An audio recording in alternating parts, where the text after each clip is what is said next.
What is up, MCU fans, and welcome back to my channel. We are back talking about the MCU because, of course, Avengers Endgame is in theaters now. I have seen it, not going to talk about it just yet. We will get into that, but today I'm ranking all 22, I can't believe there are 22 movies in the Marvel Cinematic Universe. I have been doing this for quite a while, and I feel like I've hit on every single movie in depth already this week because I did my review of each phase of the MCU that's on my channel now. I talked about the years of the MCU, and I ranked every year according to what movie came out that year. We've had a lot of Marvel-related videos, but this is a tradition I want to keep alive, and it is exciting to now place Avengers Endgame in this ranking. Where's it going to end up? It's not in last place. But the point of this video is not for me to talk again about these movies. You guys have heard that before. The point is, I want you guys to share your lists, because statistically every list is going to be different, and I just really enjoy seeing what other people have to say. When I see a list that is so drastically different from mine, but somebody gives me good reasons on why they love these movies, it always excites me, because even if you love different movies in the MCU, we all come together and love the Marvel Cinematic Universe, and the culmination of everything with Endgame is just, it's an exciting time to be alive, guys. It's an exciting time to be a fan of superheroes and comic book movies. But we're not talking about that. I'm talking about these movies today. Not going to dive as deep as I normally do in these videos, but I will hit on them, and let's start with number 22. And that is Thor: The Dark World. I've said it before, I will say it again. This movie just falls flat for me. Now that I go back and I think about it, especially compared to all of the movies we have now. See, at the time, it was fine for me. I'm like, oh yeah, Thor: The Dark World, it was a thing. But now we have so many movies to compare it to,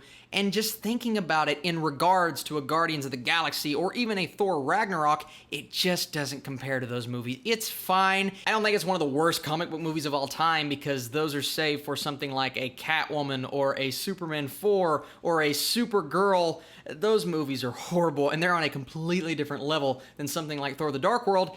It's definitely not a good movie, but it's not the worst movie I've ever seen. Next up is Iron Man 2. By the way, guys, if you want to see what percentage I gave all of these movies, you can check out my Letterboxd page. That is in the description. It's my entire list of all of these movies, except you get to see more in-depth thoughts. Iron Man 2 is a very disappointing follow-up to the first Iron Man. I love the first one so much, and then you get a sequel that is just kind of incohesive, a very disappointing villain in Whiplash. Justin Hammer, who is great. See, this movie has moments, and that's why it's not last place, but as a movie, as a cohesive film, it just disappoints. And then we come to a movie, and it's probably the first one on this list I would give a positive score to, and that is The Incredible Hulk. A lot of people, and I always say this, they forget this movie exists in this universe because Edward Norton was the Hulk. Mark Ruffalo hadn't come in yet. There are characters that kind of transfer over into the other movies, and really fun action scenes, and I actually did not mind the Abomination as a villain. He didn't have a lot to do, like, mentally, but physically he's very imposing. Overall, I think The Incredible Hulk is an okay movie with an okay story. It's just forgettable because it doesn't feel like it fits into the larger piece of the Marvel Cinematic Universe. And another movie that I feel like is forgettable from a story aspect, although I don't think this is a bad movie. I think it's a good Shane Black movie,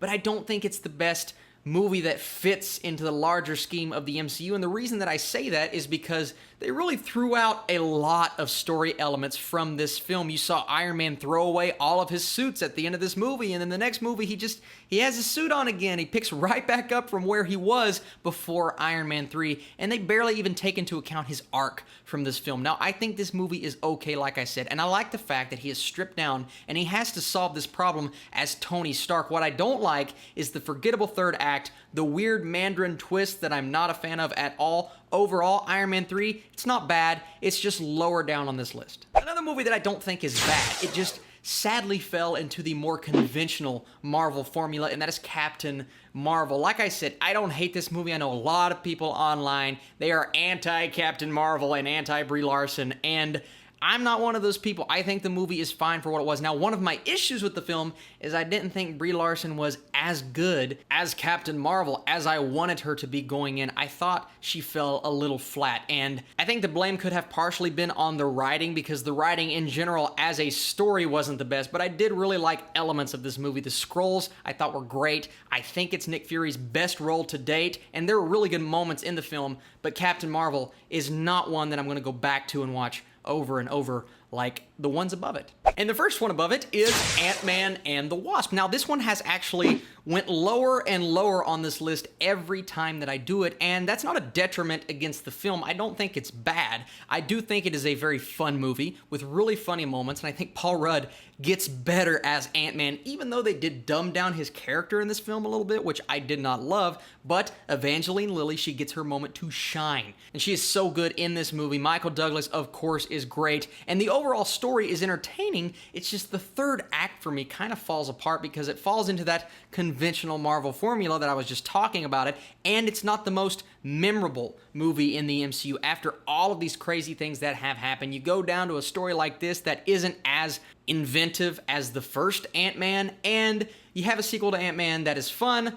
but not the best Marvel movie. And I feel like these next few are just going to be disappointing sequels. The next disappointing sequel we're talking about is Avengers Age of Ultron. And just because I use the word disappointing, as I always say, does not mean it is bad. I think this movie is fun. I just reviewed it, rewatched it the other day, talked about it on Letterboxd, and I think this movie has its moments. I think Ultron had a lot of potential, and there are elements of his character that I really love, but then again, he could have been the Darth Vader of the MCU, and he just wasn't. I think the third act of this film is a very rinse and repeat third act from things that we have seen before, and the overall structure is nowhere near as good as the first Avengers. Now, there are sequels in the MCU that surpass the original or the second, and I'll get into those in a little bit, but in terms of what Whedon tried to bring in this sequel compared to the original, I could tell there were some behind-the-scenes things that probably made it difficult to make this movie grand and awesome. I do think it's pretty good, but it is my least favorite Avengers film. And I feel like I'm going to get more flack for this one than any of the other movies on this list, and that is the fact that I put Guardians of the Galaxy Volume 2, not Volume 1, so low on this list. Now, I do enjoy the movie. Another one that I went back and watched this week in preparation for Endgame, and you know, there are really good and strong character moments in this movie, especially when you get to the end. Yondu's character arc. Yondu is now one of my favorite characters ever in the MCU, and that is mostly because of this movie, and I acknowledge that a lot of people love this. My parents love this movie more than the first. What gets me about this film is the humor and how the balance just wasn't there for me. There were so many jokes that fell flat. They weren't funny. Jokes that they drag out all throughout the entire movie. I thought Drax's character was just a comedian in this film and didn't really have any more to him. Now, those things aside, I do think the movie is fun. I like Ego a lot. I like the relationships, and I think it ends on a very strong note. But overall, I think this movie was disappointing, especially when you compare it to the first Guardians,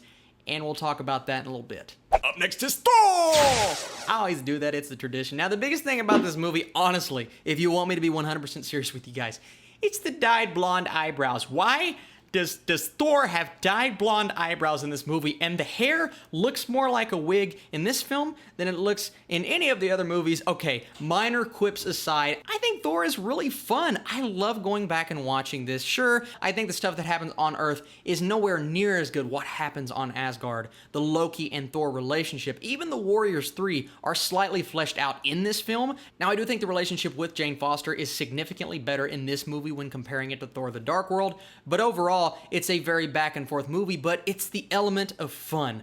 That's what brings me back to Thor, and that's one of the reasons why it's higher up on this list, is because I love watching it. The humor in this movie when he throws the cup down and says, "Another!" It's the being the creature out of his element. That's what I love about the first Thor, and that's what works so well for me. It's what I love about Wonder Woman. She's out of place. She doesn't feel like she belongs, and that's where Thor is in this movie. One of the reasons why I enjoy it so much. A lot of Dutch angles, like the sideways views, but that's another nitpick. Let's move on.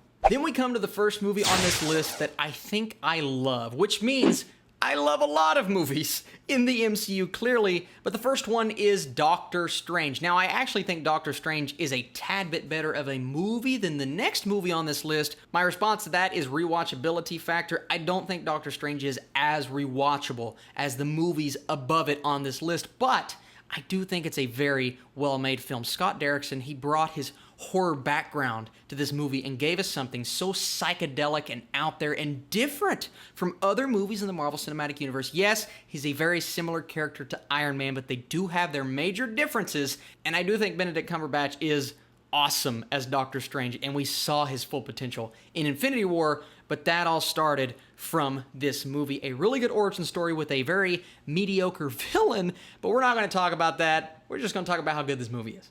I can't believe this is pushed out of my top 10 because this was thoroughly in my top 10 for so long. It's just the Marvel movies, they keep coming out and they continue to be so good. It's hard to keep a movie like Captain America the First Avenger in the top 10 when it is so good. Now, I really think this is an underrated movie, one of the most underrated, in my opinion, in the MCU. The time period and the way that Joe Johnston handles this movie, it is handled with such craft and care for the character of Captain America, a character that I didn't really love. I wasn't the biggest fan, and now he is my favorite superhero in live action in movies of all time. Now, that wasn't because of this movie, but this did give him a really good start as the character. And yes, some of the CGI isn't the best, and they do rush through many elements of the plot, but you have a really good villain in Red Skull. You have a really entertaining character in Steve Rogers, and just an emotional gut punch at the end that gets me every single time I watch it.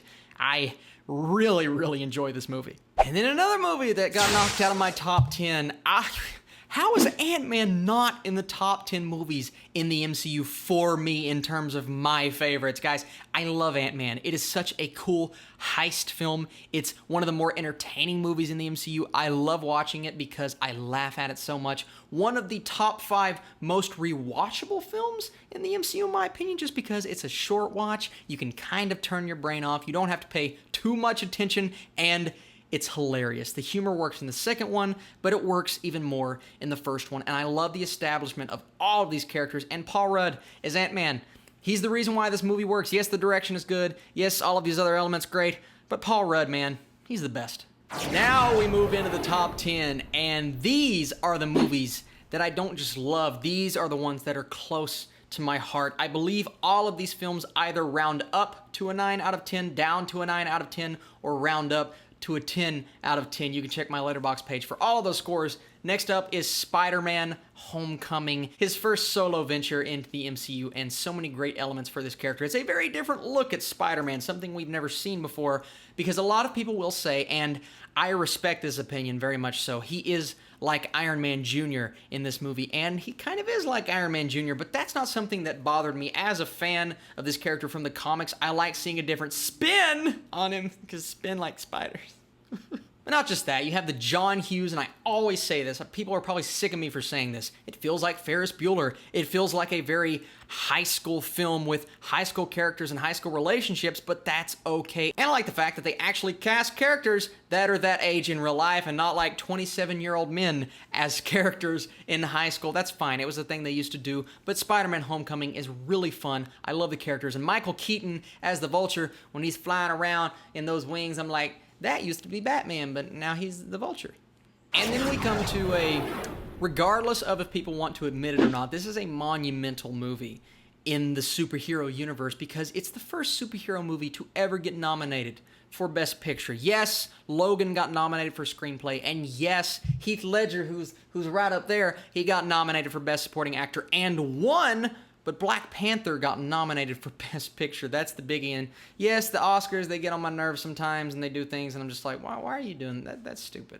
And yes, I would have preferred 2 other superhero movies over Black Panther that year. I thought Spider-Verse was better. I thought Infinity War was better. But we still have to be happy at the fact that Black Panther got nominated for Best Picture, guys. That's huge. Even if you didn't love the movie, if you love superhero movies, this opens doors for the future. I'm not saying Endgame will get a nomination, but Lord of the Rings Return of the King won like 12 awards, and that was the end of that giant thing that happened. Endgame has a super high score on Rotten Tomatoes. I think the movie is fantastic, and it's basically the end of the buildup of the Infinity Saga, and Black Panther just got nominated from this universe. Endgame, come on, I'm rooting for you. That's not the reason why I have Black Panther so high. I think the movie is great. Do I think it's as great as other people think it is? No, but that doesn't mean I don't love it. I love the direction. I think Ryan Coogler as a director is amazing. I love the characters. I love Michael B. Jordan as Killmonger. He is so good.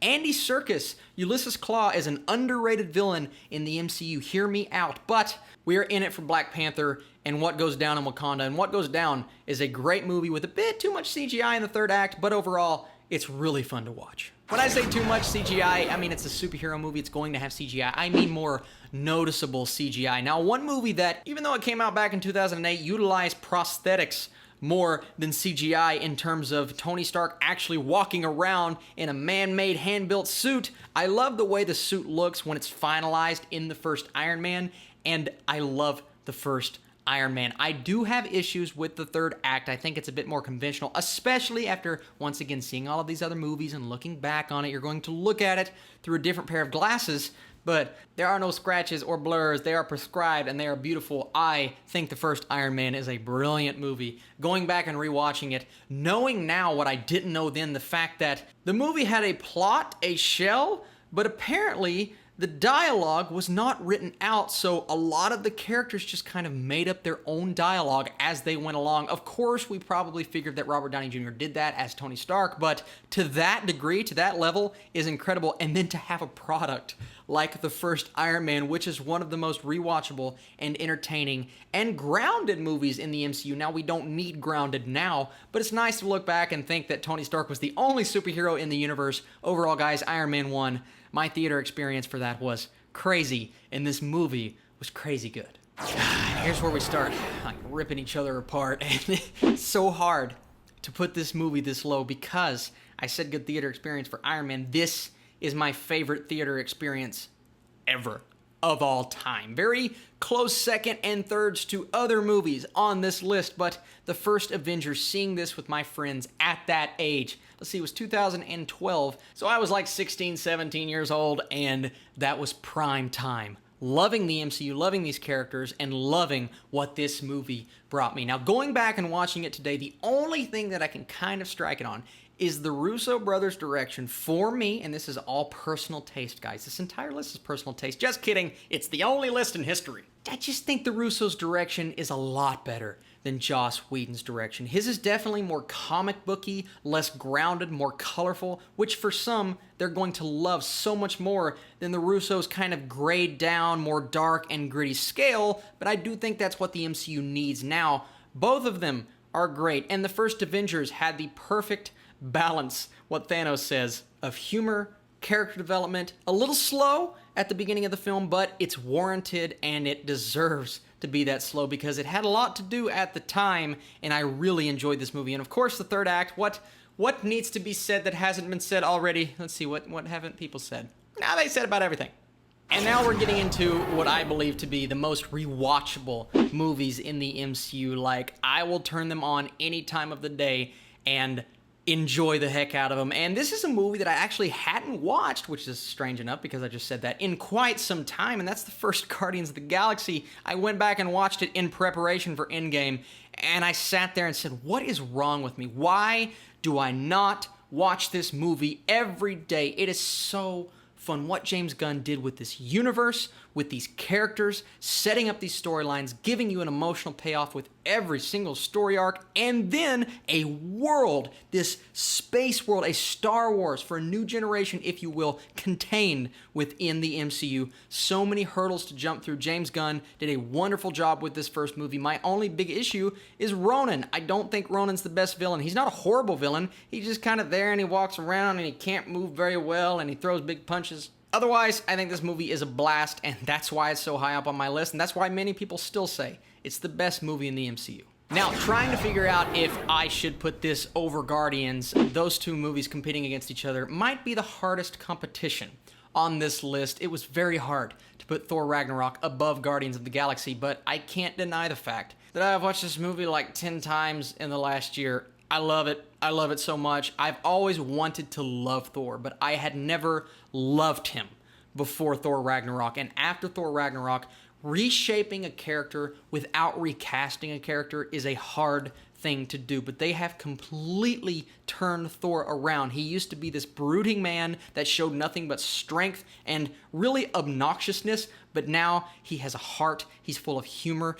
Even after what he went through in all of the Thor movies and at the beginning of Infinity War, he still had this sense of humor and this sense of wittiness about him that I just love. He is great in every movie he is in, but this movie, Thor Ragnarok, is the most fun, one of the most colorful movies in the MCU. Taika Waititi combined brilliant direction with the use of colors, the shots. You can freeze frames in this film and place them on a comic book panel, and not a lot of people would know the difference just because it is a comic book come to life. And then you combine that with throwing in Hulk and Valkyrie and Loki's storyline, and then that ending when he's coming down with the lightning, baby, man. It's so good.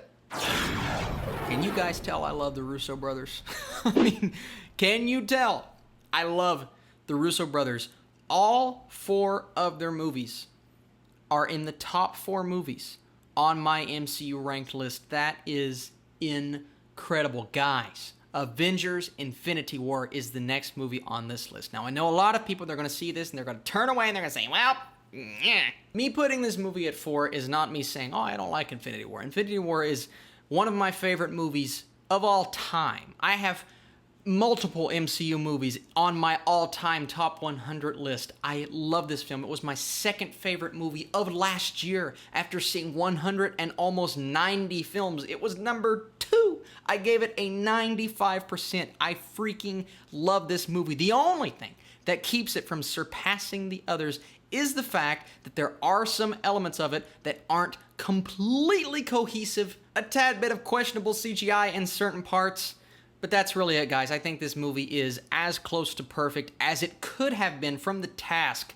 the challenge that they had to accept, way more in terms of bringing characters in than Avengers Endgame, because you had Doctor Strange and Black Panther and Spider-Man and the Guardians for the very first time. See, the whole bringing people together for the first time thing is a challenge, and yes, we had seen the Avengers before, but now you're combining the Avengers with the Guardians franchise, and people's minds were blown, and the Russos handled it about as well as anyone could have, and I think Infinity War, while a tad bit more messy than the movies above it, is one of the most, and maybe the most rewatchable movie in terms of entertainment, humor, and epic action at the end of the film. And then the fact that they did the thing at the end and you're just like, okay, they did that.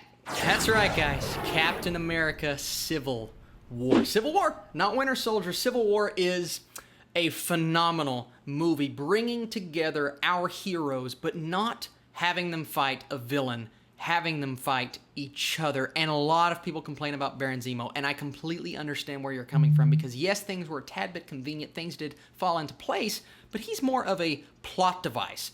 Tony Stark is the real villain of this movie, and I did have somebody in my comments the other day say, well, he's not a villain, he's an antagonist, and that's a good point. I think he is painted to be the villain in this film, but what makes a villain a good villain is that you understand, or at least he understands, where he's coming from, and the fact that Team Iron Man had many people on that side coming out of this film, many audience members. Now, I'm Team Cap all the way, but maybe I'm biased because I love Captain America, but I do think Team Iron Man was a thing because his character was written so well in this movie, and you understand where both sides are coming from, and the fact that this movie is very political, and you have 2 different sides of the spectrum, yet fans can come together and get a lot of entertainment about people sitting down and talking about whether they should sign a piece of paper or not. That is a hard thing to do, Russo brothers, and you did it. And then, of course, the airport scene, which is still one of the most fun things I've ever seen in the theater. People watching that for the first time lost their minds. And oh yeah, they had to introduce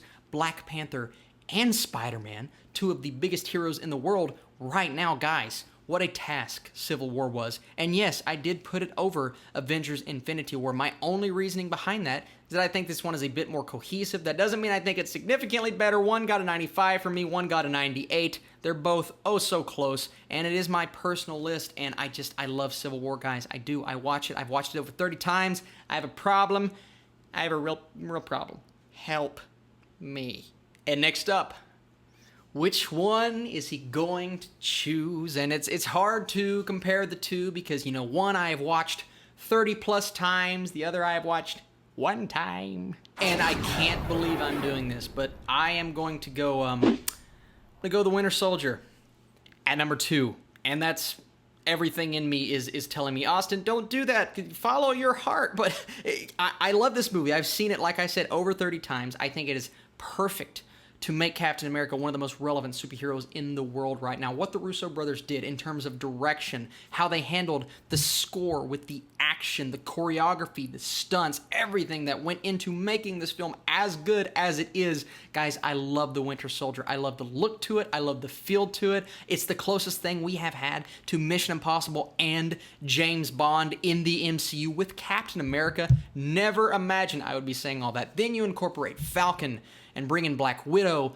and then give us a third act with Robert Redford as one of the best villains in the MCU, and then the Winter Soldier, who maybe is even a better villain. I love a good brotherhood relationship, and all of those things combine to make this movie one of my favorite superhero movies of all time. I could say that about multiple movies on this list, yet it is no longer number one on my list. Number one, and I can't believe it. I've seen the film one time, and maybe I'm jumping the gun. Maybe I'm putting it at number one too early, but to pull off what the Russo brothers pulled off, and I keep saying that because the Russo brothers, they've given us some great movies, but with Endgame, it's just something brand new that we have never seen before. 3 very distinct acts, 3 distinct hours, if you will. All 3 hours very different, but at the end of the movie, looking back at all of the things with the characters and the emotions and even the score. I thought the score was wonderful. And then looking at it from the perspective of someone who has always wanted to see all of these characters on screen together in the final hour of this film, as a comic book lover and reader and someone who has loved these characters for so long, it paid off and it exceeded my expectations and it gave me everything I have ever wanted with these characters, guys. I love this movie so much. I have to take into account my experience in the theater, watching the movie, feeling the emotions, the silence that I had in the car ride on the way home, and just thinking about all of these things, guys. It was incredible. It was phenomenal. I've never truly experienced anything like this. And the thing that gets me about this movie, it's not the exciting parts, it's not the action, it's not the over-the-top character moments. No, it's the emotion. It's the more quiet moments between our characters and the conversations, and the fact that it did things that I did not expect it to do. And I love that, and I love this movie. And those are the reasons why this is number one on my list over The Winter Soldier, which is a film that I love more than anything, over Civil War, over Infinity War. And people got on to me last year. They said, Austin, you didn't put Infinity War at number one. And I'm like, well, I gotta watch the movie again. I gotta... Endgame, if Infinity War was the brawn, Endgame is the brains. It's possibly one of the smartest films in the MCU in terms of plot and how they managed to put this entire thing together. Guys, no more talking. This is my number one. As of right now, as I always say, things could change, but this is it. My number one movie in the MCU. I loved it. And that's it, guys. All 22 movies ranked in the Marvel Cinematic Universe. What an absolute blast this list was to make. Thank you so much for watching this video. Did I shock you? Did I surprise you? Was my number one what you anticipated, or was it something completely different? I would love to see your comments in the comment section down below. But don't just talk about my list. I want to hear your all's list. Tell me, what movies do you love in the MCU? What movies do you hate? I want to see your list. Thank you so much for watching this video, guys. I truly appreciate all of your support. This is not the only video coming out within the next 24 hours. I have my Avengers Endgame spoiler-heavy review that is going to be very special because I have something really cool planned for you all. Thank you so much for watching this video. So much fun to make, and I will catch you guys very soon.